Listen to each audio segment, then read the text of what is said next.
しかし結論から言うと、プロトタイプとあいつはほぼ確実に別個体です。この動画によってその確証を得ることができました。ここからチャプター5リリース前、ホラムビが提示した一つの仮説、それがプロトタイプ別個体説です。プロトタイプの上半身と下半身はもともと別の存在だったのではないか。あの動画はその可能性を本気で検証した内容でした。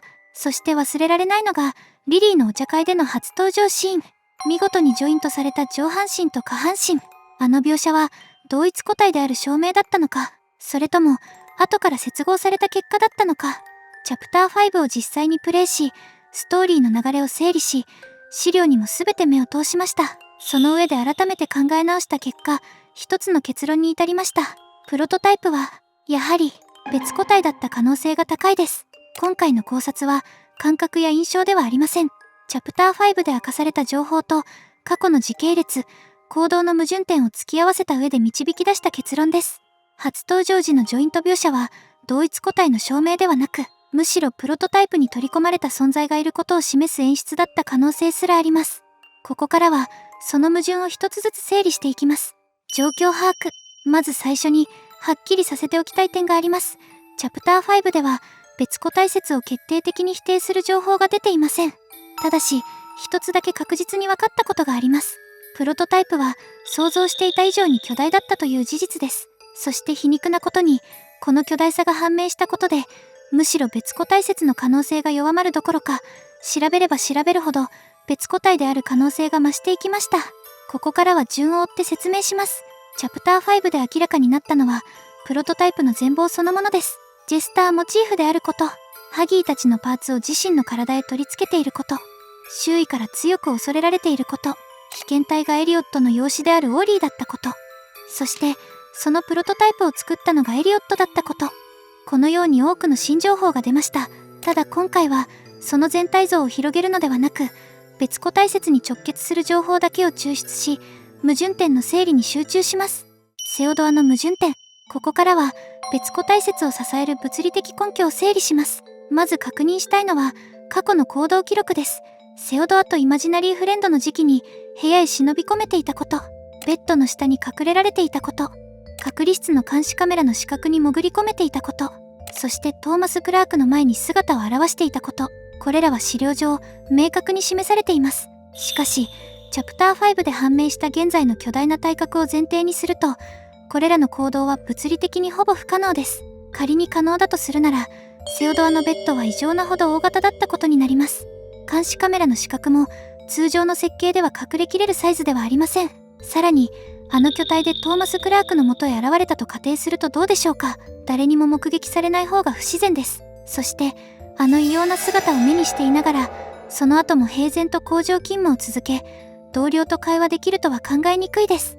この一連の矛盾から導けるのは、初めからあの姿だったわけではないという可能性です。途中で改良や増強が施され、最終的に現在の姿に至った。通常であればそう考えるのが自然です。ここで重要なのが実験番号の順番です。エリオットが1006プロトタイプ、1007ポピーを制作しています。もしプロトタイプがポピーの試作品にあたる存在なら、設計段階でポピーサイズを想定していた可能性は十分にあります。しかし現在のプロトタイプにはポピー試作品としての面影はほとんど残っていません。つまりプロトタイプは当初は小型個体として設計された実験体だった可能性が高い。その後何らかの理由で拡張・増強されたと考える方が時系列と行動記録の整合性が取れます。火災事件。物語の中で繰り返し浮上するキーワードの一つが火災です。象徴的なのが劇場事件。そしてチャプター5でもこの要素は改めて提示されました。ギブレットの部屋に残されていた資料、ザ・ベタープレスに掲載されていた23体の焼死したジェントル・ジョンの仲間たちの記事。しかしこの事件は決定的な犯人が特定されないまま処理されています。さらに重要なのはテープの内容です。そこでは事件について知っているおもちゃをプロトタイプが探しており、見つけ次第排除することが示唆されています。ここに大きな違和感があります。もしプロトタイプがこの事件に無関係な第三者であるなら、本来探すべきは犯人そのものです。しかし実際に描写されているのは犯人を追う姿ではありません。彼が探しているのは事件の真相を知っているおもちゃたちです。ここに決定的な違和感があります。ここから導ける仮説は一つです。23体を焼き殺した実行犯がプロトタイプだった可能性です。さらに、ザ・ベタープレスの記事自体にも注意が必要です。セーフヘイブンの同意たちについても誇張された表現が見られました。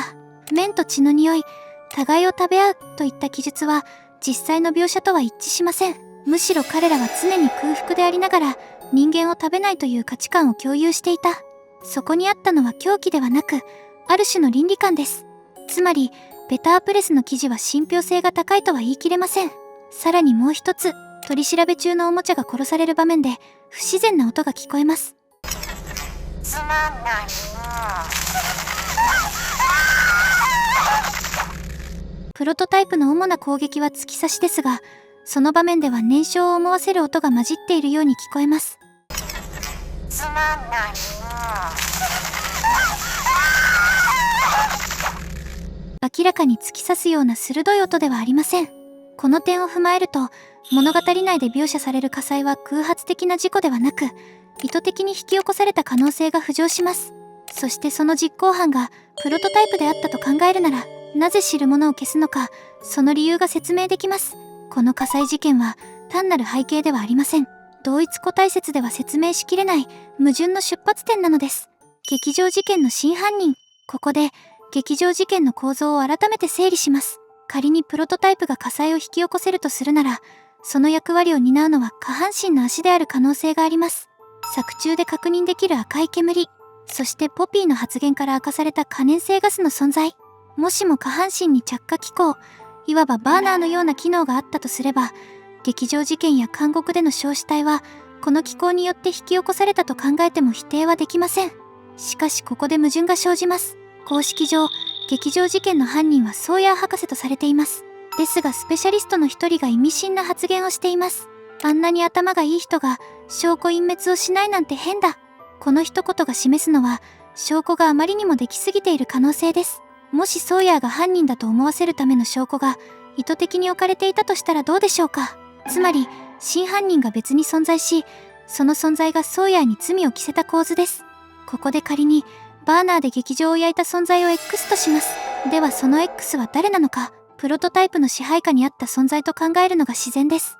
しかし、ここでも決定的な問題が立ちはだかります。劇場事件が起きた1993年、その時点でプロトタイプはラボに拘束されていました。これはレースの発言から読み取れます。さらにプレストンが脱走させたのは1994年11月以降、つまり93年の劇場事件を単一のプロトタイプが直接実行することは物理的に不可能です。ここで浮かび上がるのが実行個体の分離という可能性です。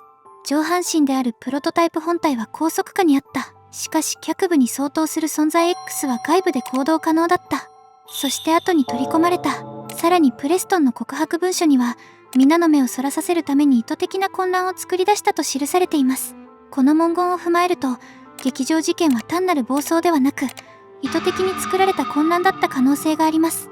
もしそうであれば、実行個体 X が放火、証拠を操作し、ソーヤーを犯人に見せかける。その間、プロトタイプ本体はラボの中、という構造が成立します。この場合、同一個体説では説明がつきません。劇場事件は別個体説を裏付ける材料というよりも、同一個体では成立しない構造的矛盾の核心なのです。プロトタイプの特性。では、上半身主体のプロトタイプと足に相当する存在 X はいつ合体したのでしょうか。正確な時期は断定できません。しかし1995年8月の時点では、少なくとも足と一体化している描写が確認できます。つまり、それ以前のどこかで取り込みが行われた可能性があります。ここで重要なのが、チャプター5で明確になったプロトタイプの特性です。他のおもちゃを自身のパーツとして取り込む能力。これは明確な事実として描写されました。この特性がある以上、脚部の存在 X を後から吸収したという仮説は、設定上矛盾しません。そして、この特性を象徴するアイテムが存在します。黄金のプロトタイプ像です。チャプター2以来の登場ですが、改めて見ると違和感があります。なぜプロトタイプだけが上半身のみなのでしょうか。他のマスコットは例外なく全身像です。単に巨大だからという理由も考えられます。しかし、わざわざトロフィーとして制作する以上、デザインは意図的である可能性が高いでしょう。もしプロトタイプという存在の本質が上半身主体であるなら、この像は単なる省略ではなく、伏線である可能性も出てきます。さらにアンバー氏のアートワーク、似ている。けど違う。この言葉の意味は、未だ明確に回収されていません。チャプター5では、あの巨体こそがプロトタイプの最終形態であるかのように見えます。しかし実際には、構造が分離している存在である可能性も残っています。つまり、現在の姿は完成形ではなく、統合形態である可能性です。現時点で別個体説を完全に否定できる情報は提示されていません。むしろ未回収の伏線がいくつも残っています。さらに物理的疑問も解消されていません。あの巨体で、キャットナップ回収のためにダクトへ侵入できたのか。サイズ比較を考えると、物理的に極めて困難です。マミー回収時、赤い煙を出さずに静かに接近できたのか。巨大個体であれば、ガシャンガシャンと騒音があるはずです。これらの疑問に対する明確な資料や映像が提示されない限り、別個体説は依然として有効な仮説であり続けます。チャプター4までの考察は、キャラクターの言動や知性の比較から構築してきました。しかし今回は、感覚ではなく構造的矛盾を軸に再構築しています。今後もゲーム内描写を精査しながら、検証を継続していきます。この動画が面白かったら、チャンネル登録、高評価よろしくお願いします。